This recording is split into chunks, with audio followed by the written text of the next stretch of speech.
teach how to tap into those emotions, then the more aligned we have an opportunity to be in our life stream. Welcome to the Phase 4 podcast, inspired by Vishen Lakhiani and Ajit Nawalkar, co-founders of EverCoach, a division of Vine Valley. In this podcast, we speak to coaches and creatives about where they were, where they are, and where they are going. This is an intersection of what we focus on expands, and your story is your superpower.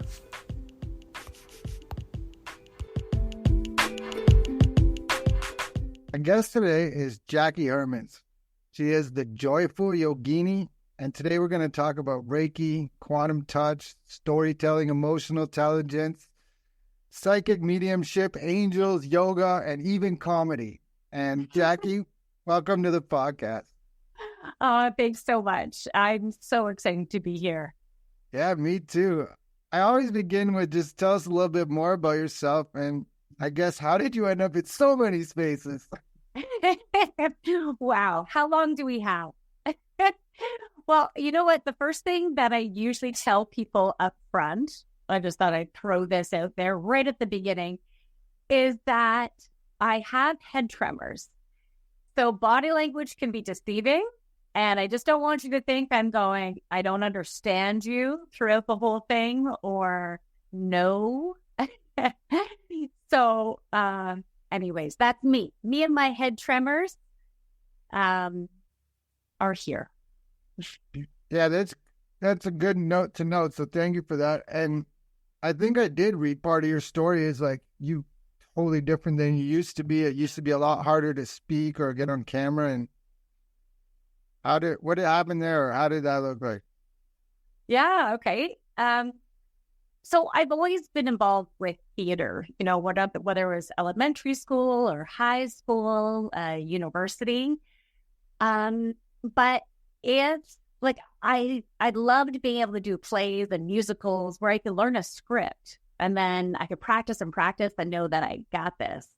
But, if I was to all of a sudden be put on the spot and, hey, introduce yourself to this group of people, I would get a lip quiver and the eye twitch was going on. And I'd be like so stressed out on the inside just because I had fear of failure, fear of judgment, fear of the unknown. And, but I had a really big shift in my life when I took training at Second City. So at the time I was, at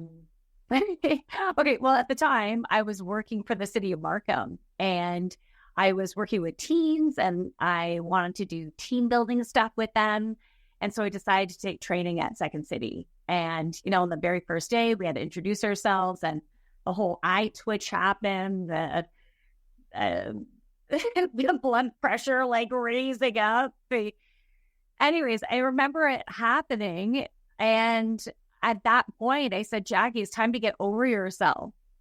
And so that was me setting the intention to walk through some fears during improv. And that kind of took me on a very unique journey, and that I started to trust in myself. I had many layers to go through. I laughed at myself more, and I was really conscious of my thoughts, because every single thought creates a vibration within you.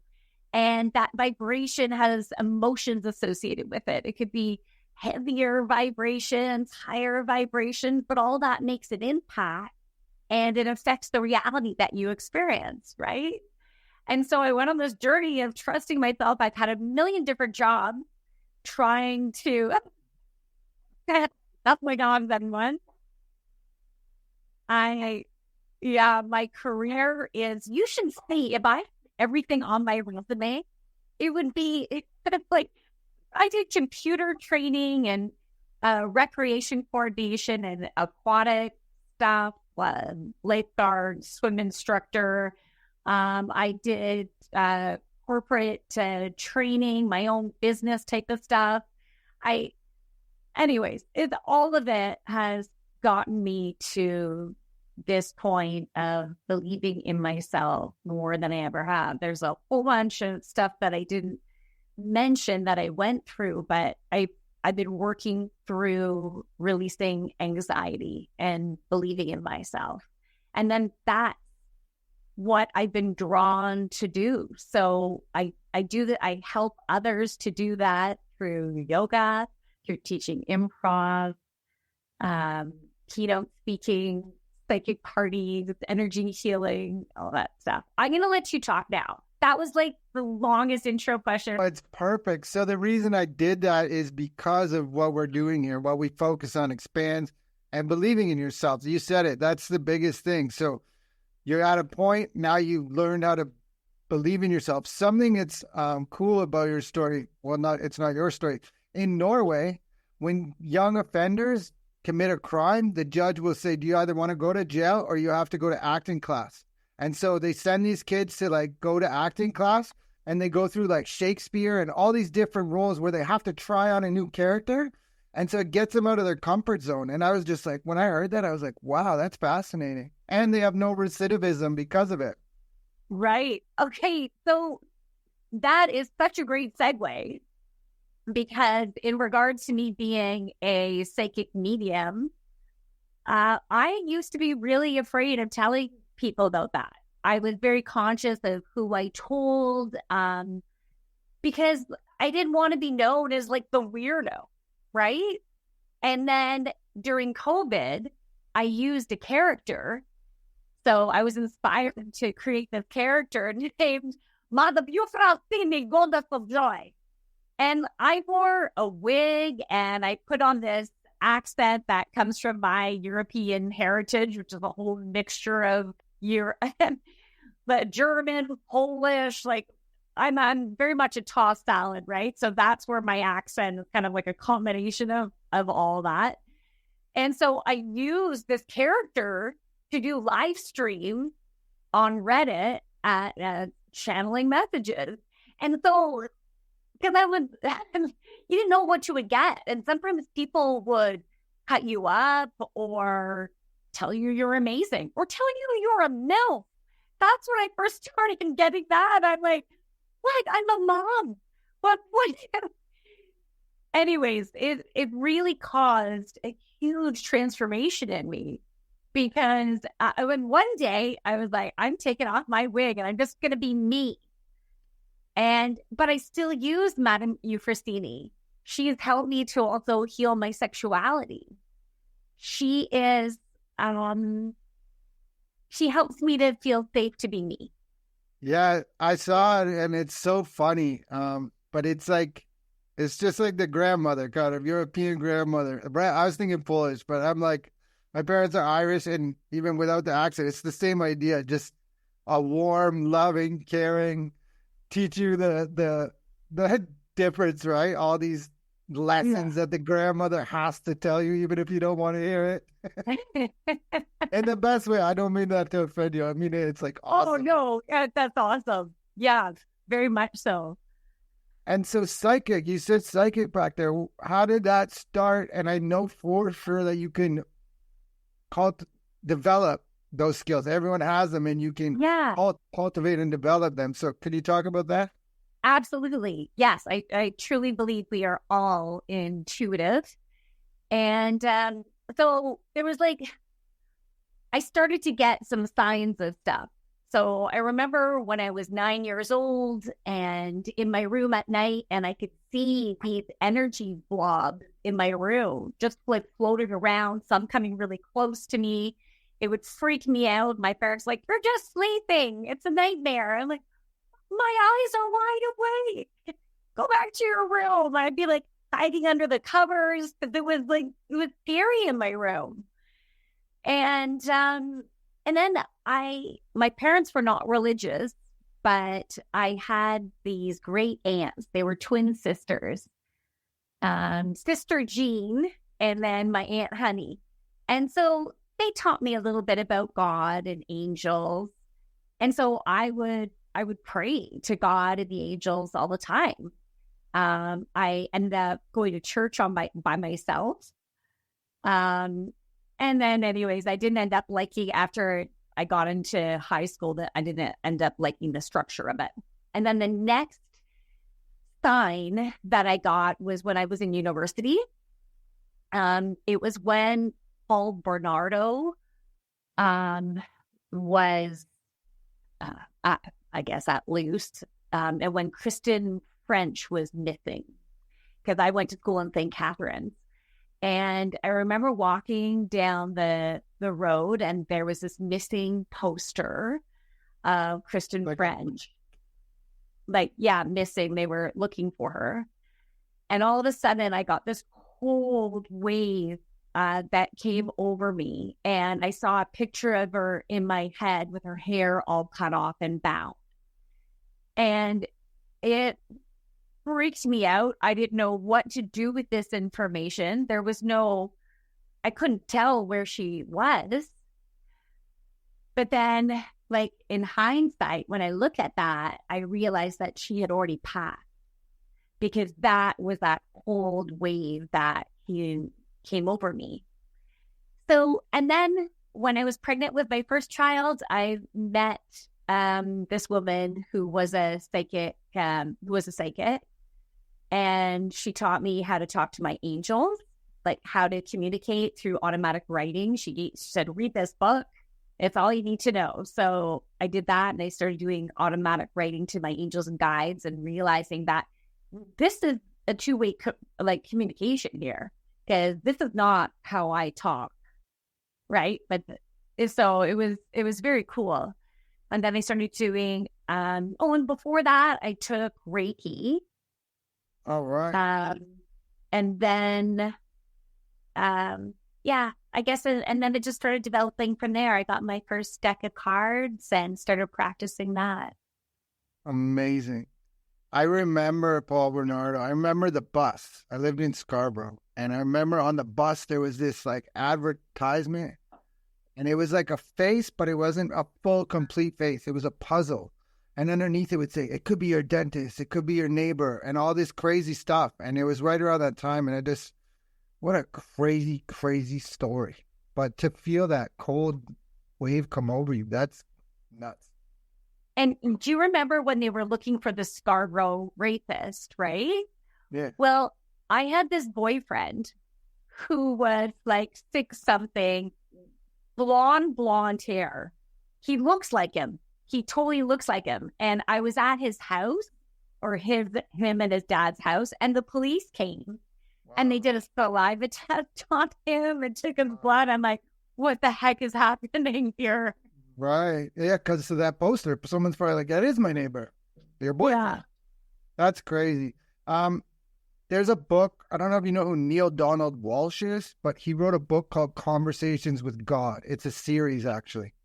And that's what happened. He just was fed up with his whole life one night, and not one night, but he was fed up with his life. And he's like, if you're real, come talk to me, blah, blah. He started writing it out. And he says that God came through, and they had this conversation back and forth. And it's one of the best depictions or explanations for God, the existence of God. And just like it kind of, I was already like going away from, I was born and raised Catholic, but I was kind of going away. But this is just like, oh, okay, this is why I'm going away from it. He's explaining what I couldn't put into words. Mm-hmm. Just an amazing book. But yeah, channeling. I did read that one. Yeah, it's a great book. And so channeling and angels and guides specifically, you have, can you talk about that? Because I know that's more like narrow into the angels and guides. Okay. So we all have a guide team. And the guide team could be made up of some individuals from our ancestral lineage sometimes. They could be guides from any one of our lifetimes that we have. People say different things in regards to how many guides that you have. There seems to be, there is, some people say 7, some people say less or more. I have connected with different people's guide teams. Sometimes there's 7, sometimes there's like 526. They just keep on going around and around and around them. But that must be tiring. What that? That must be tiring. Yeah, good neck stretch. Yeah, so it has been an honor to be able to connect with people's guide teams. Sometimes, like I like working with animals as well. So spirit guides, things like that. And sometimes when I'm like, if I'm doing a one-on-one with someone, I'm first going to connect in with their higher self and then with their guide team. And then I open the door to see, what messages should be coming, or it would be for their highest and greatest alignment for it to come through at that time. Sometimes I get big animals that come in, and other times it will be a number of different guides, or maybe it's an archangel or a goddess. Is it always energy? Like, is it ever actual people? Like, okay, I met this person last week, and that could be the guide, the message that they're delivering, or it's always energetic? Okay, let me correct me if I didn't quite understand that. So let me, anyways, I'll just say what I was going to say. So sometimes when I get an image in my head, and I will give the description of who I'm seeing or what I'm seeing, sometimes it's from someone in physical form, and then sometimes it's in just energetic form. Yeah, is that what you meant? No, yeah, that's perfect. That's what I meant. And you gave me a segue now, because I was going to ask you about spirit guides. So the first time I encountered you or met you, you were talking to a little, I don't know how old the kid was, maybe 8 or 10 years old, about spirit guides. It was at the Uxbridge Fall Fair. Okay. And I just overheard, I was kind of listening in, and I was just amazed that, and now I'm not actually amazed more I thought about it, because kids are much more attuned than we give them credit for. But the fact that the kid was just soaking it in and just right there, where like adult would be maybe checking his phone or something else, right?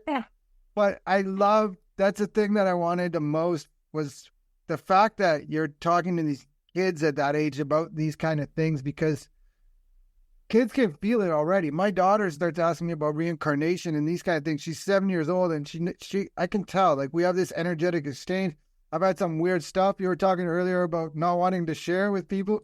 I've had some weird stuff that energetically happened with my daughter. She was in another place, and we're sending each other energy, and like, so I know what you mean. But what impressed me the most was with kids. So I guess a long-winded way of saying, like, can you talk about your work you do with kids? Sure. Oh, I love that. I get so excited anytime I can do a reading with kids. And so anytime I'm doing the farmers market, I'll have some kids come up. And in some cases, they're asking for a message from their spirit team, or to find out what their spirit animals are. Now, we can have different spirit animals that can help us through different parts of our life, right? All of a sudden we need the elephant, or we need the bear energy right now. But there's also a combination potentially of animals, insects, birds, amphibians that can be the beautiful, unique core that you are, right? Like, you are such a beautiful, unique vibration. You have your own characteristics. You have your own chakras that you're really vibrant in. So you're a unique vibration. And so are the animals and insects and all that. So it's cool for them to choose the animal cards using their own intuition, right? That end up being their unique vibration. So then they find out about these characteristics about these animals that are pretty cool and that are uniquely them. And also helps them understand that they're different from everyone. So not everyone is going to get them, and they're not going to understand everyone, right? And it's about learning to accept each other for our beautiful uniqueness. Yeah, that's so well said. I think the younger we can do this or talk about it or teach it, the better off those kids are going to be. And they get the emotional intelligence right away. Yeah. Yeah, absolutely. Yeah, I think that's the best thing that we can teach our kids is paying attention to their emotions. Basically, what are they feeling? And to acknowledge it. Acknowledge, I'm feeling sad right now. I'm feeling angry right now. I'm feeling scared right now. Like the more we can teach them to do that. Right. And then Yeah, like also, yeah. oh, sorry. I was going to say, I get so excited sometimes. Our own internal barometer helps to guide us. So if we're in whatever life situation, if we can teach this to our kids, whatever life situation you have, if it doesn't feel good in your body, why doesn't it feel good? Is it a thought pattern we could adjust so we could feel better in the situation? Or do we have to do something different? Do we have to take action in different ways so then we can feel good? And when something doesn't feel good, you're not only telling yourself, but then you can tell other people you love as well, so they can understand where you're coming from, what you're going through. We all need to practice this. 100%. It's a nonstop, like it's all life. I think they have to do the work. Yeah. I was gonna say, like when we were kids, we would be like little girls should be seen and not heard, or big boys don't cry. And it's like, no, you got that all wrong. Like it's so wrong. Like the science shows us now that it's totally the worst opposite of that. Absolutely. When I think, so I have one boy and two girls, and my boy is so sensitive, right? Like he is even more sensitive to emotions than like one of my girls, right? And the more that we can teach those boys or girls, whatever, non-binary, it doesn't matter. Like just the more we can teach how to tap into those emotions, then the more aligned we have an opportunity to be in our life stream, right? Because you're listening to you. Yeah. It's a trust in you. And then they can move through problems and challenges a lot easier when they get older, or even now, but when they get older too. Exactly. Can you tell me what is quantum touch? Sure. So I took, not this past summer, but the summer before, a quantum touch level 1, level 2 certification program. And I actually met this woman at the dog park, and she was inspired to tell me about this program, saying she was thinking of doing it. I'm like, it's so nice to meet you, and I'm going to do it too. Because it just felt right. And then I found out more about it. So there's various healing modalities, right? What I love about quantum touch is that you run the energy through your body to your heart space. This energy is all pure love. You're always sending energy with love. And you use your breath to send and flow the energy. And there's different breath patterns that you can use. And there's sound that you can use. And you develop your own unique emojis. Let's say an emoji for the nervous system, an emoji for the brain function, an emoji for joy, So you can choose those different emojis.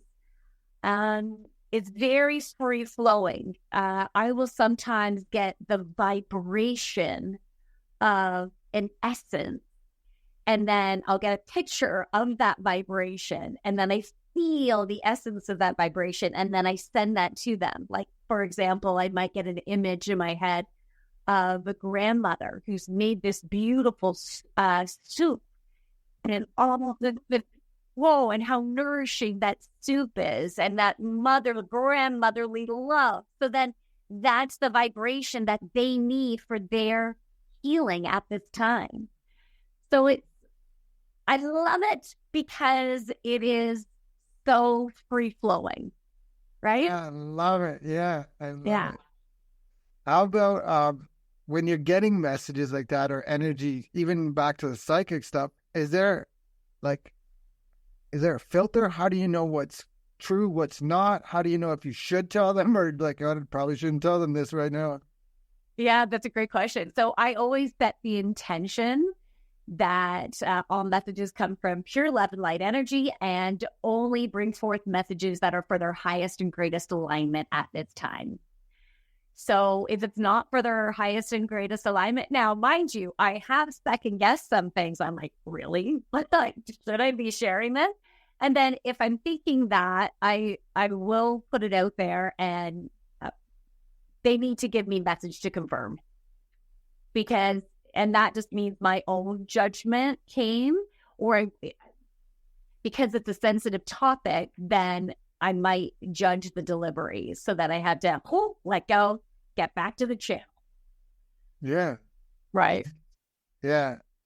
I'm looking at your story, all the different things together, including the comedy, the children, everything. And it just is like almost like, I don't know how you feel about this. I'm just guessing here, but it's like if you look backwards, you could be like, oh, all of these layers happened to make this right now amazing, like perfectness. Yeah, totally. Because even the jobs that I had that were in teaching, and then the jobs that I had working with teens, and then because I was even working with youth in crisis for a chunk of time, and then I was a general manager for a fitness club, and now I'm also a personal trainer. So it's all so perfect because I can help with the physical, mental, emotional, and spiritual self, right? Holistic wellness. Body, mind, and spirit. Yeah. So let's turn now to the Joyful Yogini. And if you want to put in some personal trainer stuff with it, what does that look like in a normal daily, weekly practice? Not for just yourself, but for like clients. Oh, I love that. Okay, so as the Joyful Yogini, I do personal training, either online or in person, and then I'll incorporate some energy healing in there whenever it's called for. I'm also a yoga instructor, so I do have a home yoga studio, but right now it's under construction, so we'll be doing classes again in the new year. But I do one-on-one yoga with my personal training clients as well. People book me for psychic mediumship parties or for one-on-one sessions, psychic mediumship along with energy healing. And in regards to comedy, I've been doing like little mini stand-up things. I've been hired for conferences to do comedy stuff or emceeing. So I love the variety I'm getting. Yeah, it's cool because they can end up going into each other, right? You go here for comedy, then you could teach Reiki, or you go there for Reiki. Yeah. That's brilliant. I'm looking at that light you have right there, and I have the same rock. It's soul rock, yeah. Solid and nice. What else do we have? So comedy. Oh, community. Let's talk about your show. You go to shows and I love just your altruistic nature. Like I watch some of them but all it is you try to help people. And that's what I'm trying to do here. So can you talk about that? My TV show? Yeah. Okay. So I have a show on Rogers TV, and that's called Uxbridge Scugog Life. So it's basically for residents of North Durham. And we had different businesses come on, people who have written books or write poetry, or maybe I'm talking to the mayor or the chief of police or fire department, Durham tourism. So we basically just keep residents in the know. And I also pull some cards, do a little bit of channeling. It's also my joy. I volunteer to do the TV show. So, giving back to my community while I'm having fun. Yeah, in a big way too, by the way. So, yeah, thank you. Oh, thanks for saying that. It's really sweet. I guess as we begin to wind down, if this episode resonates with you, please like, subscribe, share, follow, but no hard sell. And reach out to Jacquie if you're interested in all these topics. I know our listeners, the energy world is really big. So we got Reiki, quantum touch, yoga, angels, tarot cards. I'm probably missing something else. You did really well. It's a good summing up. So I ask everyone this question, and this is the Phase 4 podcast, and Phase 4 in the 6-phase meditation by Vishen Lakhiani is about creating your future 3 years from now. So where is Jacquie 3 years from today? Oh, 3 years from today, I have my stage show is on tour to the different locations around the world that I would love to go to. Yeah. What are some of those locations? Okay. I would love to go to Bali. I would love to go to Spain. Maybe not right now, depending on when you're airing this, but they've been having flooding. Yeah. Italy. I'd like to go to some places in the States. We could be here for a long time if I just keep on naming them off. So we'll leave it at that. I can see what I'm asking that. You're looking into the future. I can see it. And that the reason I asked this question is it's fun to play with that kind of a question. Where do you see yourself? But I can see you when you're talking, like going to those places. And what happens is like now your brain has a target to go for. You've articulated it to the universe so the universe can make moves to help you get there. Yeah. Thanks for asking me. Yeah. And then I guess what's happening right now? Like any upcoming events? I know you're going to these places with giving readings and these kind of things, but is there anything like pressing? Let's say this airs in a week or two. Well, I'm doing the Uxbridge Holiday Market, so you can come see me for a reading at the market. It's on Sundays in Uxbridge from 10 until 3.